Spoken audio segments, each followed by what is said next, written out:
Morning everyone, welcome to day 6 of walking 1,000 kilometers from Albany to Perth. My knee is really hurting today, guys. I'm literally hobbling. And what do I decide to do? Side quests. Currently going to look at Elephant Rocks. After that, I'm going to Greens Pool, and then we'll carry on from there. It's just little side missions, nothing too crazy.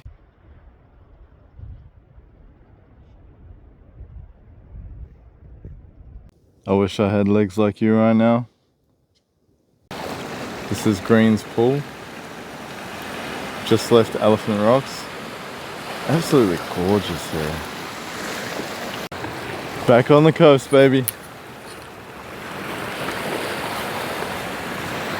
So, I was just talking to some locals. I love having a chin wag. And they said that I should be alright to cross the inlet. But even if it's not alright, it's alright.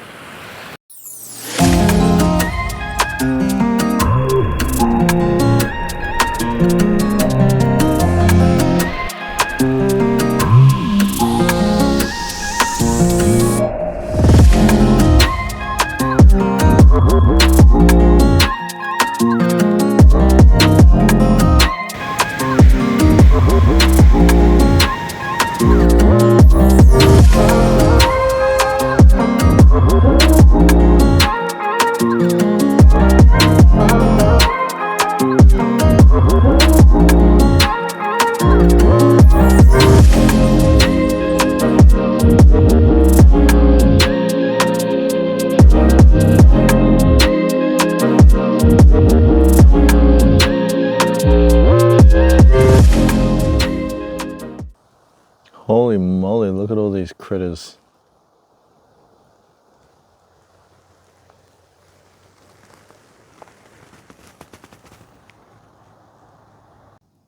So, there's a couple of things that I wanted to talk about today. They're kind of interlinked, at least for me anyway. And it's love and connection. They kind of are the same thing, right? So I was talking to another hiker in Denmark, and he's also hiking alone. And I asked him what his experience was like by himself, and he said that he really struggled. Quite often he would find himself wanting somebody to talk to distract himself from himself, and wanting someone to share in the experiences that he had. And because he didn't have anybody, he found himself often just thinking about how far he had to walk that day. And honestly, I can relate to all of that. I've experienced all of that just in my 6 days.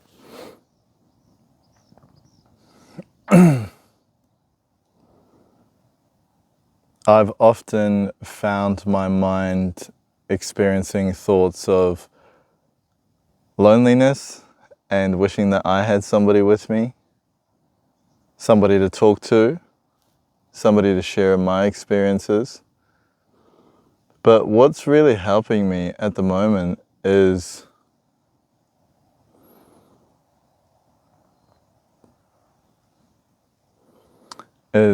acknowledging those thoughts first of all, but pulling myself out and connecting with nature. Because when you're connected with nature, you're not really alone, are you? When I'm connected to these trees, I'm not by myself, I'm with the trees. When I'm connected to the birds singing, I'm not by myself. And I think the biggest thing, when you're connected to self, you're definitely not alone. So one of the reasons I decided to embark on this adventure was I've spent my entire life seeking pleasure, validation, and love externally in any kind of avenue that I can get my hands on, to be honest. And I purposely chose to walk alone, and in winter, which is the least heavily populated time on the track, so that I would be forced to spend majority of my time in solitude, so that I could learn to be my own best friend, and I could learn how to be with myself and learn how to love myself and stop looking for things external of me. Because at the end of the day, everything that you need, everything that I need is in here. And I think I'm doing a pretty good job of learning that so far. I'm only on day 6, and man, the self-talks that I've had has been amazing. Today's affirmation: I love myself. We're just sitting up, just found a little shady spot because there's not a lot of shade here, to have some lunch. Getting kind of hungry. About 6 k's out. Still pretty early, so we're not really in a rush.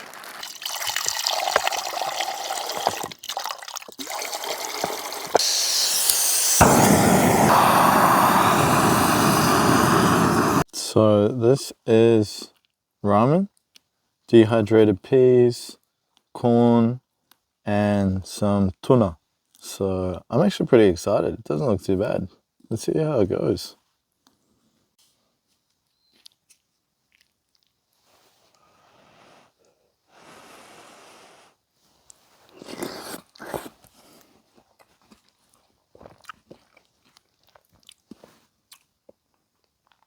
Oh, that's nice.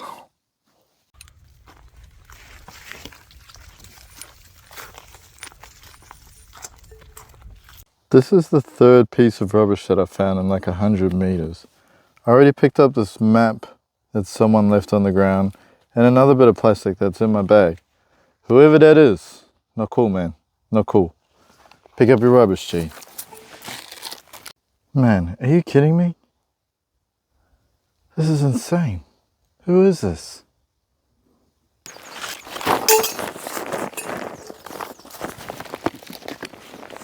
I'm not taking the water, that's for sure.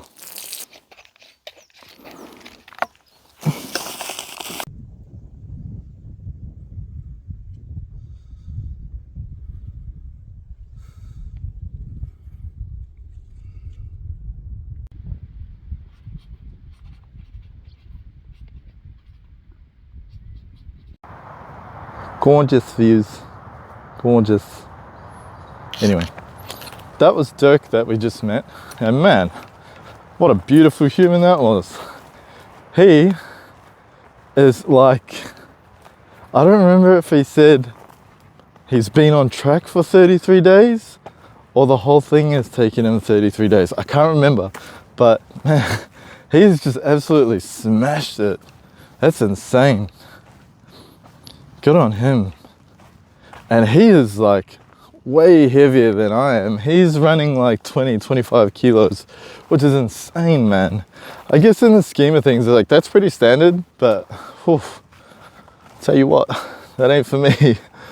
So it was so lovely to meet Dirk, and I'm sure I'll see him again one day. I think he said we've got about 4 more days of coastal walking. So I'm really being present with the ocean because I know very soon it'll be a thing of the past. I just thought I'd show you guys something while we're here in the sands. So, in the Noongar culture, they have signs and symbols. This symbol here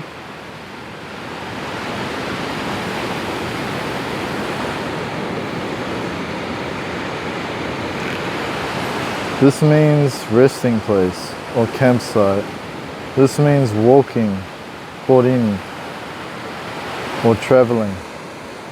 This is what we're doing.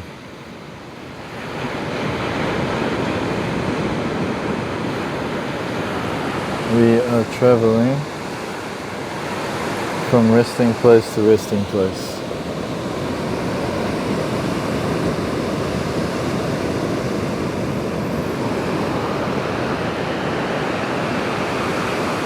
That's us.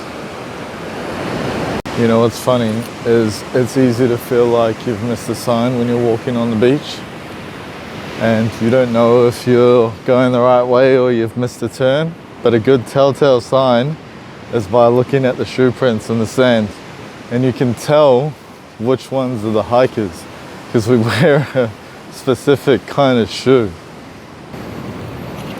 See, these prints here, these are not hikers. These prints here, not hikers. This boot print here, this is a hiker. So if you're ever unsure, unless they're lost as well, follow their shoes and that's how you find where to go. Oh, we made it to our hut, safe and sound. Just going for a little walk. I'll show you guys in the morning, but actually probably not, it might be too dark.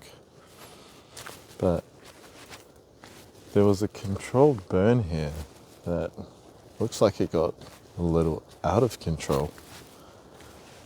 In Australia, we light fires to prevent fires, if you can believe that.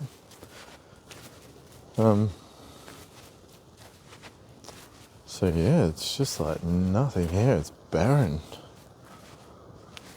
It's completely scorched. Anyway, we're gonna chill out for the night, have a dinner, and then early night tonight. Gonna try and get going reasonably early tomorrow so we can get to town at a decent time.